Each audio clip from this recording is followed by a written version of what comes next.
बच्चों, आज हम आपको फाइनल पार्ट इस चैप्टर का पढ़ाने जा रहे हैं। जो चैप्टर हम लोग पढ़ रहे थे, chapter 17, breathing and exchange of gases. ये पुरानी बुक से चैप्टर 17 है और नई बुक से शायद कोई और चैप्टर होगा, क्योंकि बीच में 3 चैप्टर्स डिलीट हो गए।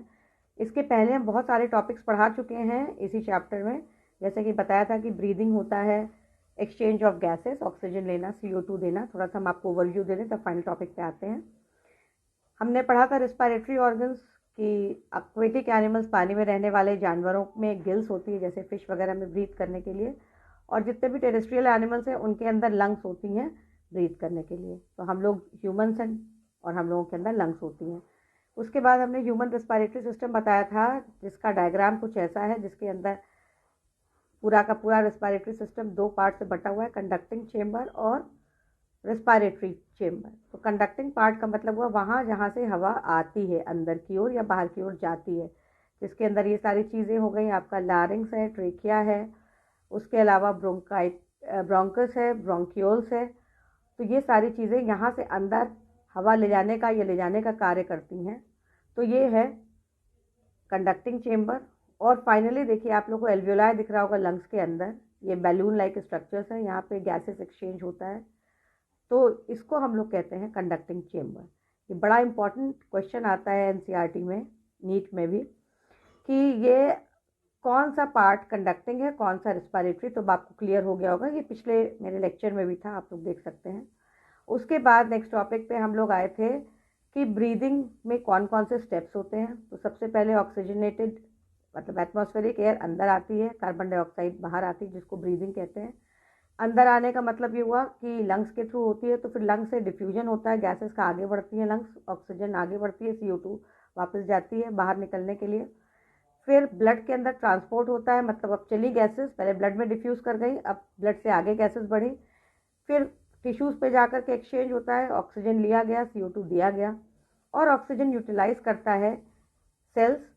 यूटिलाइज करने का मतलब हुआ एरोबिक सेल्यूलर रिस्पायरेशन में, और कार्बन डाइऑक्साइड रिलीज करता है एज अ वेस्ट प्रोडक्ट। तो इस तरीके से यहाँ पे फाइनली मैकेनिज्म कंप्लीट होता है कि इतने स्टेप्स में रिस्पायरेशन होता है। अब एक्चुअली जो मैकेनिज्म ऑफ रिस्पायरेशन है, उसमें 2 चीज़ें इन्वॉल्व हैं, इंस्पायरेशन और एक्सपायरेशन।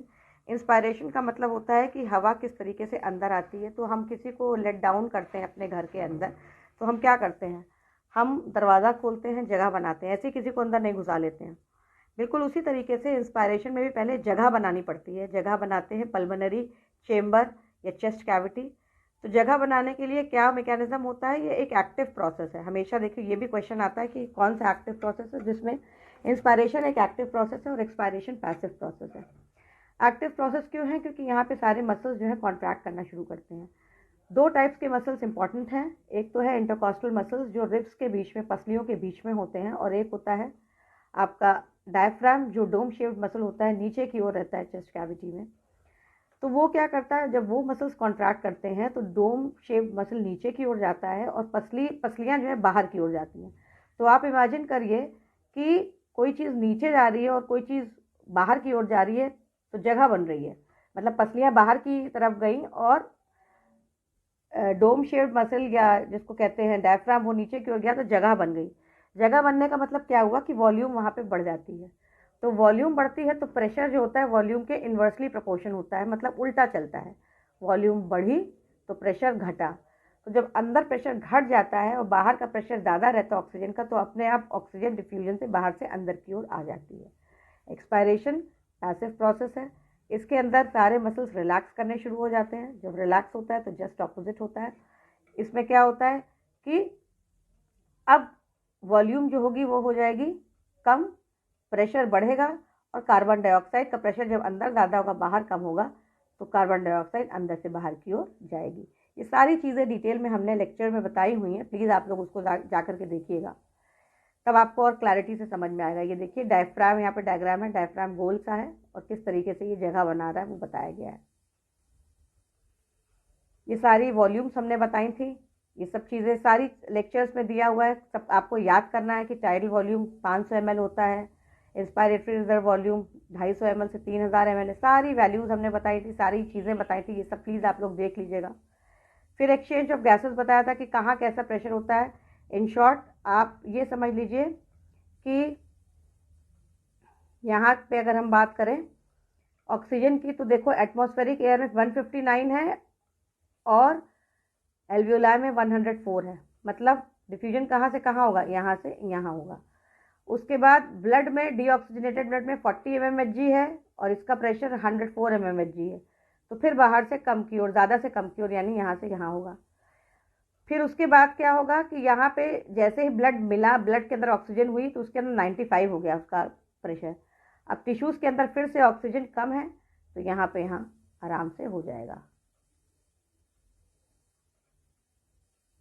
ठीक इसी तरीके से कार्बन डाइऑक्साइड टिश्यूज़ के अंदर बहुत ज़्यादा बन रही है तो वो अपने आप वहाँ से ब्लड में जाएगी, तो यहाँ से यहाँ की ओर। उसके बाद फिर जब ब्लड के अंदर आई तो ये डिफ्यूजन के थ्रू आई तो ये बहुत ज़्यादा 45 हो गया, क्योंकि लगातार कार्बन डाइऑक्साइड आ ही रही है, तो फाइनली इसका 45 हो गया। अब 45 से एल्वियोलाई में इसका कम है तो यहाँ से यहाँ की ओर, और बाहर देखिए 0.3 है तो यहाँ बहुत ही कम है, इसका मतलब यहाँ से यहाँ की ओर। तो एक ग्रेडियंट बन गया प्रेशर का। ऑक्सीजन का ग्रेडियंट कहाँ से बना, एटमॉस्फेरिक एयर से एल्वियोलाई में, एल्वियोलाई से ब्लड में और ब्लड से टिश्यूज़ में। इसी तरीके से CO2 का भी ग्रेडियंट बना 45 से, यानी टिश्यूज से ब्लड में, ब्लड से एल्वियोलाई में और एल्वियोलाई से उसमें एटमॉस्फेरिक एयर यानी बाहर चला गया। उसके बाद ये भी डायग्राम आपको बताया गया था कि किस तरीके से इंस्पायर्ड एयर वगैरह आती है, सब पिछले वाले टर्न पे दिया हुआ है, आप लोग प्लीज़ उसको जाकर के देखिएगा। फिर हम लोगों ने ट्रांसपोर्ट ऑफ ऑक्सीजन, बहुत इंपॉर्टेंट पार्ट पढ़ा था पिछले उसमें, ये सिग्मॉइड कर्व बताया था कि जब पार्शियल प्रेशर ऑक्सीजन का बहुत ज़्यादा होता है तो हीमोग्लोबिन उससे जुड़ता है, जैसा कि एल्वियोलाई वगैरह में होता है, और टिश्यूज़ में रिलीज होता है क्योंकि पार्शियल प्रेशर कम होता है। तो इस तरीके से सिग्मॉइड कर्व बन जाता है। अब हम नेक्स्ट इंपॉर्टेंट टॉपिक, जो आज का टॉपिक होने वाला है, वो पढ़ने जा रहे हैं ट्रांसपोर्ट ऑफ कार्बन डाइऑक्साइड। अब आपको NCERT की भी ज़रूरत नहीं है, ये हम आपको साथ में पढ़ा रहे हैं। तो होता यह है कि कार्बन डाइऑक्साइड जो है हीमोग्लोबिन कैरी करता है कार्बामीनो हीमोग्लोबिन के तौर पे, जो कि सिर्फ 20 से 25% होता है। ये बाइंडिंग जो होती है वो पार्शियल प्रेशर से रिलेटेड होती है कार्बन डाइऑक्साइड के। PO2 जो होता है वो बहुत इंपॉर्टेंट फैक्टर होता है जो इस बाइंडिंग को अफेक्ट करता है।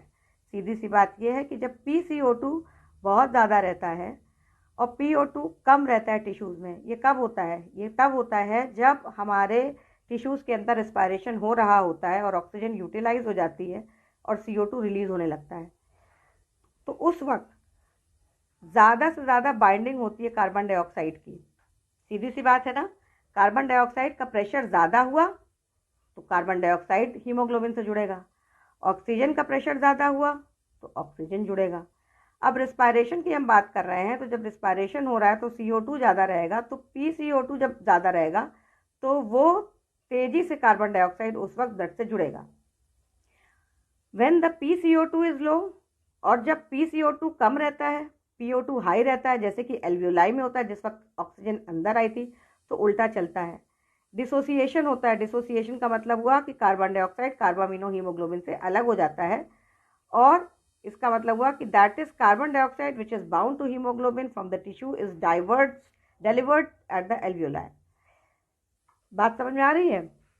ये आपको बताया गया, फिर से आप समझ लीजिए कि जब PCO2 ज़्यादा रहता है और PO2 कम होता है, जैसा कि टिश्यूज़ के केस में होता है, तो कार्बन डाइऑक्साइड बाइंड करता है जिससे कि वो डिलीवर कर पाएगा। लेकिन जब PCO2 कम रहता है, PO2 ज़्यादा रहता है एल्वियोलाई के केस में, तो कार्बन डाइऑक्साइड हटने लगता है और कार्बामीनो हीमोग्लोबिन से हटने लगता है CO2, मतलब कार्बन डाइऑक्साइड जो रिलीज था, बाउंड था हीमोग्लोबिन में, वो हटने लगेगा टिश्यूज से, मतलब टिश्यू से बाइंड होगा और एल्वियोलाई में हटने लगेगा, और क्या हो जाएगा, CO2 रिलीज हो जाएगा।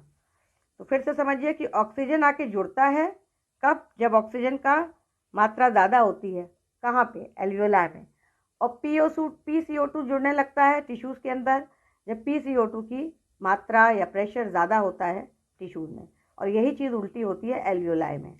एल्वियोलाई में PCO2 जा कर के रिलीज होने लगता है और ऑक्सीजन जुड़ने लगता है। अब हम आगे पढ़ते हैं। तो RBC contain a very high concentration of the enzyme. ये लास्ट टर्न पे भी हमने बताया था, फिर से रिपीट कर रहे हैं कि RBC के अंदर एक एंजाइम होती है जिसका नाम है कार्बोनिक एनहाइड्रेज, बड़ी इंपॉर्टेंट एंजाइम है। और इसकी थोड़ी थोड़ी क्वांटिटी प्लाज्मा में भी मौजूद रहती है। तो ये एंजाइम ये रिएक्शन करती है, ये आपको लास्ट टाइम ने बताया भी था कि CO2 और H2O मिल करके कार्बोनिक एनहाइड्रेज बनाते हैं।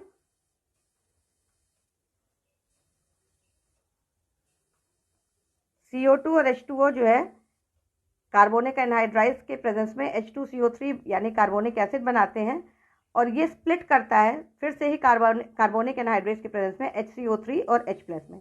इसीलिए आपको बताया था कि जितनी ज़्यादा मात्रा CO2 की होगी उतनी ज़्यादा मात्रा H+ की भी होगी। वो आपको दिख रहा होगा, देखो CO2 यहाँ बन रहा है और इससे फाइनली बन रही है H+।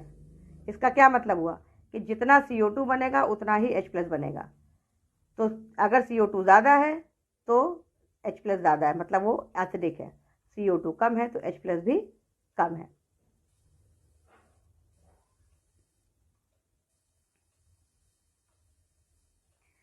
तो इस तरीके से टिश्यू में जहाँ पे पार्शियल प्रेशर जो है कार्बन डाइऑक्साइड का ज़्यादा होता है कैटाबॉलिज्म की वजह से, रेस्पिरेशन की वजह से, CO2 डिफ्यूज़ करती है ब्लड के अंदर, RBC और प्लाज्मा में जाती है और क्या बना लेती है H+। ये आपने अभी रिएक्शन में देखा ही होगा कि CO2 देखिए कैसे बनाती है, डिफ्यूज़ किया उसने ब्लड के अंदर, उसने कार्बोनिक एसिड बनाया और स्प्लिट किया H+ और HCO3- में। एल्वियोलाई में PCO2 कम होता है, बताया था ऑक्सीजन ज़्यादा होता है, तो रिएक्शन ऑपोजिट डायरेक्शन में चलता है जिससे कि CO2 और H2O बनेगा, बिल्कुल ऑपोजिट डायरेक्शन में। इसीलिए रिएक्शन कैसा है, देखो रिवर्सिबल है। देख पा रहे हैं आप लोग, यहाँ पर देखो H+ है, ये HCO3- है, ये रिवर्स चलता है ऐसे, कहाँ पे, एल्वियोलाई में, और इस डायरेक्शन में चलता है टिश्यूज में। तो इस तरीके का कुछ होता है।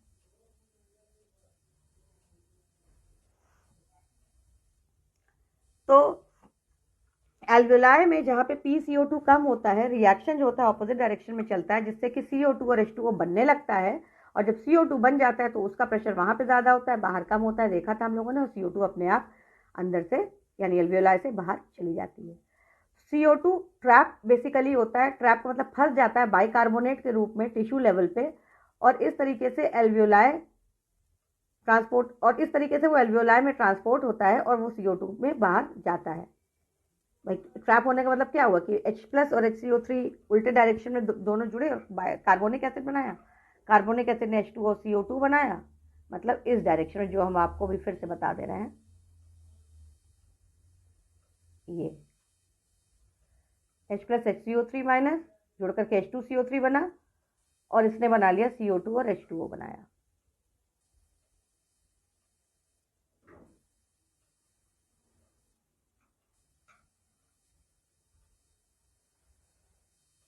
तो इस तरीके से हम लोग, कितनी कार्बन डाइऑक्साइड हमारे यहाँ ट्रांसफर होती है कि हर 100 ml डीऑक्सीजनेटेड ब्लड में लगभग 4 ml CO2 ट्रांसपोर्ट होती है।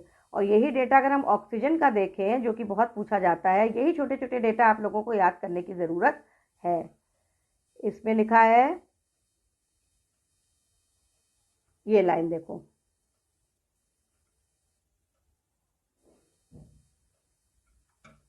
every 100 ml of oxygenated blood can deliver around 5 ml of oxygen to the tissues under normal physiological conditions। मतलब हर 100 ml में कितनी ऑक्सीजन ट्रांसपोर्ट हो रही है, 5 ml ट्रांसपोर्ट हो रही है, ठीक है। और उसके बाद यहाँ पे क्या हो रहा है, कितना ट्रांसपोर्ट हो रहा है, every 100 ml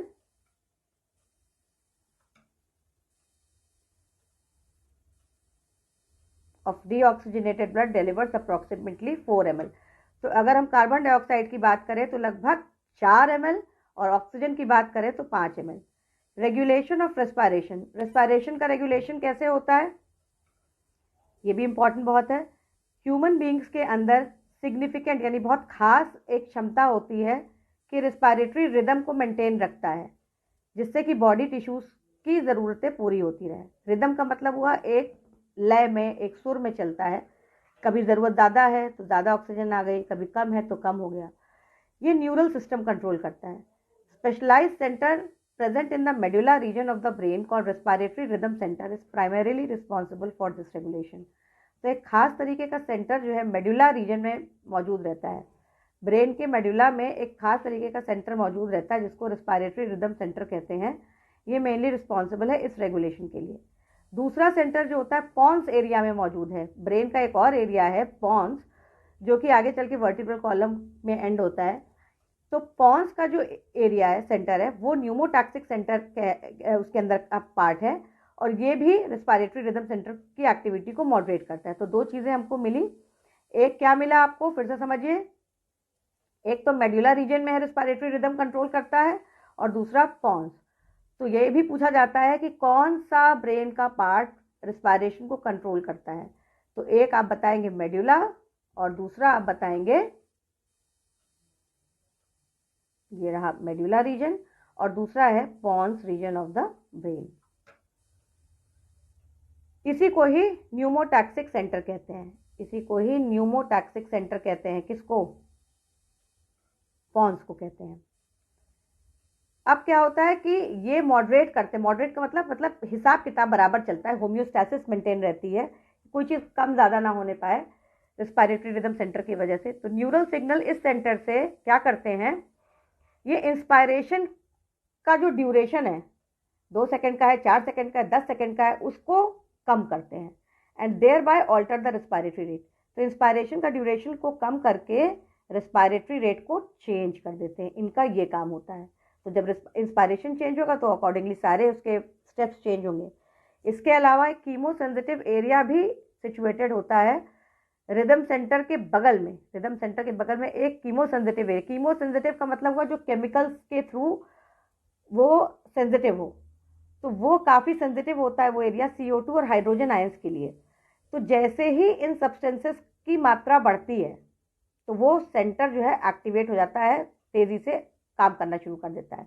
मतलब जैसे ही CO2 और H+ आयंस की मात्रा बढ़ेगी तो अब ये क्या करता है, ये कीमो सेंसिटिव एरिया तुरंत ही रिदम सेंटर को सिग्नल देता है कि भैया ज़रूरी चेंजेस अपने अंदर ले आओ रेस्पिरेटरी प्रोसेस में, by which these substances can be eliminated. इतने चेंजेस लेके आओ जिससे कि ये सब्सटेंसेस का मतलब कौन से, CO2, इनको एलिमिनेट किया जा सके, by which these substance can be eliminated. ठीक है।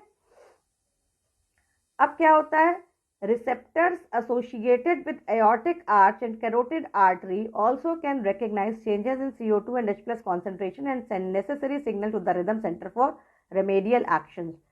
इसके अलावा aortic arch जो है हार्ट सर्कुलेटरी सिस्टम का एक हिस्सा है, और कैरोटिड आर्टरी भी वो आर्टरी है जो कि हार्ट को सप्लाई करती है। तो यहाँ पर भी रिसेप्टर्स मौजूद रहते हैं, और ये रिसेप्टर्स का काम क्या होता है, दरवाजे होते हैं जो चेक करते हैं कौन आ रहा है कौन नहीं आ रहा है। तो ये रिसेप्टर्स जो है चेक करते रहते हैं कि कितना CO2 और कितना H+ का कंसंट्रेशन चेंज हो रहा है, और उस हिसाब से वो सिग्नल देते हैं, मतलब मैसेज भेजते हैं रिदम सेंटर को। तो अल्टीमेटली आप ये कह सकते हो कि रेस्पिरेटरी सिस्टम को कंट्रोल करने वाले हिस्से हैं मेडुला और पॉन्स, जिसको हम लोग न्यूमोटैक्सिक सेंटर भी कहते हैं। लेकिन इनको भी कोई तो सिग्नल देता है। तो एक सिग्नल देने वाला कीमो सेंसिटिव एरिया हो गया, जो अभी हमने बताया था आपको, जो बहुत ही CO2 और हाइड्रोजन आयंस के लिए बहुत ही सेंसिटिव है, और ये कहाँ है, ये रिदम सेंटर के बगल में ही लोकेटेड होता है। इसके अलावा एओर्टिक आर्च और कैरोटिड आर्टरी में भी कुछ रिसेप्टर्स होते हैं जो चेंजेस रिकग्नाइज करते हैं और बाकी के सिग्नल्स भेजते हैं रिदम सेंटर को। रेमेडियल एक्शंस का मतलब हुआ कि क्या किया जाए कि सही हो जाए चीजें। रेमेडियल एक्शन का मतलब हुआ कि कौन सा ऐसा हम काम करें कि चीजें सही हो जाए, हमारे काबू में आ जाए। Role of oxygen in the regulation of respiratory system is quite insignificant. यही क्वेश्चन पूछा जाता है आपके नीट में कि कौन ज़्यादा इंपॉर्टेंट रोल प्ले करता है, ऑक्सीजन या कार्बन डाइऑक्साइड। तो सीधे सीधे आप बताएंगे कि कार्बन डाइऑक्साइड। ऑक्सीजन का कोई खास रोल नहीं होता है। 4 पॉइंट्स आपको दे दिए जाएंगे, pneumotaxic centre, pons, medulla, oxygen concentration या हाइड्रोजन आयन कॉन्सेंट्रेशन। इसमें से कौन सा रेगुलेट नहीं करता है, तो आप सीधे सीधे बताएंगे ऑक्सीजन रेगुलेट नहीं करता है। इसके अलावा डिसऑर्डर्स ऑफ रेस्पिरेटरी सिस्टम भी है। एस्थमा, इसको बहुत से लोग एस्थमा प्रोनाउंस करते हैं, सही प्रोनाउंसिएशन एस्थमा है, जिसमें कि T और H साइलेंट होते हैं। तो ये एक डिफिकल्टी इन ब्रीदिंग है, causing wheezing due to inflammation of bronchi and bronchioles. ये एक तरीके का बड़ा कॉमन डिसऑर्डर है, आप बहुत लोगों को सुना होगा आप लोगों ने कि इसको एस्मा हो गया। इसमें क्या होता है कि आप सांस लेने में दिक्कत आती है, क्योंकि यहाँ पे जो कंडक्टिंग पार्ट होता है रेस्पिरेटरी चेम्बर का, यानी ब्रोंकाई और ब्रोंक्यूल्स, उसमें से हवा, वो एक्चुअली उसका जो ल्यूमेन होता है या जगह होती है, वहाँ पे हवा आने का रास्ता कम हो जाता है, तो एक गले में खरखराहट होती है, खांसी आ जाती है, सांस लेने में दिक्कत होती है। इसके अलावा एक और डिसऑर्डर है एम्फीसीमा। ये एक क्रोनिक का मतलब हुआ जो लगातार बना रहता है। एक ऐसा डिसऑर्डर है जिसमें एल्वियोलर वॉल्स जो होती हैं वो डैमेज हो जाती हैं, कोलीज हो जाती हैं, मतलब रिस्पायरेटरी सर्फेस डिक्रीज हो जाती है। फिजिक्स में आप लोगों ने पढ़ा है कि डिफ्यूजन जो है वो रेस्पिरेटरी सरफेस के डायरेक्टली प्रोपोर्शन है। जितनी पतली होगी रेस्पिरेटरी सरफेस उतना बढ़िया से डिफ्यूजन होगा। तो जब रेस्पिरेटरी सरफेस ही घट जाती है तो अपने आप डिफ्यूजन कम हो जाता है, तो एक्सचेंज ऑफ गैसेस खत्म हो जाता है। उसका मेजर कॉज है सिगरेट स्मोकिंग। सिगरेट स्मोकिंग का मतलब ये हुआ कि जितनी एल्वियोलाई हैं उसका सारा सरफेस खत्म हो जाएगा, डिफ्यूजन कम से कम होगा। तो ये दो डिजीजेस, पहली वाली जो है वो दिक्कत आती है कंडक्टिंग चेम्बर की दिक्कत से, और एम्फीसीमा एल्वियोलाई यानी रेस्पिरेटरी चेम्बर की दिक्कत से होती है। ऑक्यूपेशनल रेस्पिरेटरी डिसऑर्डर्स भी है बहुत सारी इंडस्ट्रीज़ में, खासकर वो जहाँ पे स्टोन तोड़े जाते हैं, ग्राइंडिंग हो रही होती है पत्थरों की, तो इतनी डस्ट उड़ती है, या उसको काटा जाता है, दीवारों को काटा जाता है तो बहुत सारी डस्ट उड़ती है। तो इससे क्या होता है कि जो बॉडी का जो डिफेंस मैकेनिज्म है वो पूरी तरीके से थक जाता है उसको हटाते डस्ट को, और लगातार आप एक्सपोज रहेंगे इन सब चीज़ों से, तो इससे क्या होगा, इन्फ्लेमेशन होगा। इन्फ्लेमेशन का मतलब होता है डिस्टर्बेंस होता है, जो कि आपका इम्यून सिस्टम की एक्टिविटी को बहुत बढ़ा देता है, तो फायदे के बजाय नुकसान होने लगता है, उसको इन्फ्लेमेशन कहते हैं। इससे फाइब्रोसिस होने का खतरा होता है, मतलब जो फाइब्रस टिश्यूज़ हैं वो बहुत तेज़ी से डिवाइड करना शुरू कर देते हैं, और फाइब्रस टिश्यूज़ जब तेज़ी से डिवाइड करेंगे तो उससे कैंसर होने की संभावना बहुत बढ़ जाती है, और इससे क्या होगा, सीरियस लंग डैमेज यानी लंग कैंसर होएगा। वर्कर्स ऐसी इंडस्ट्रीज़ में हमेशा प्रोटेक्टिव मास्क उनको पहनने चाहिए। तो by this we come to the end of the chapter, और उसके बाद ये समरी है। प्लीज़ आप लोग इस समरी को कभी भी निगलेक्ट ना करें, इसको ज़रूर से पढ़ें। ये समरी बड़ी इंपॉर्टेंट होती है पूरे लेसन की। और इसके अलावा आप लोग ये करिए कि चैप्टर के एंड में हम लोग आ गए हैं, तो ये एक्सरसाइजेज जो हैं ये आपके स्कूल के एग्जाम्स के लिए बड़ी इंपॉर्टेंट होती है। ये एक्सरसाइजेज आप लोग पढ़ें, और इसमें से कोई भी क्वेश्चन आपको समझ नहीं आ रहा है, कुछ भी नहीं आ रहा है, तो आप प्लीज़ कमेंट करके हमसे ज़रूर से पूछें। तो इस तरीके से रेस्पिरेशन हमारा एंड हो गया है, और अब हम लोग फिर किसी और नए चैप्टर के साथ मिलते हैं। तो प्लीज़ आप लोग कमेंट बिल्कुल भी नहीं कर रहे हैं, और हमको पता नहीं चल पा रहा है कि आपको कितना समझ आ रहा है कितना नहीं आ रहा है। तो आप लोग प्लीज़ पूछिए, तो जिससे हमको क्लैरिटी मिलेगी कि हमें और कैसे क्या करना है। तो चलिए, ऑल द बेस्ट।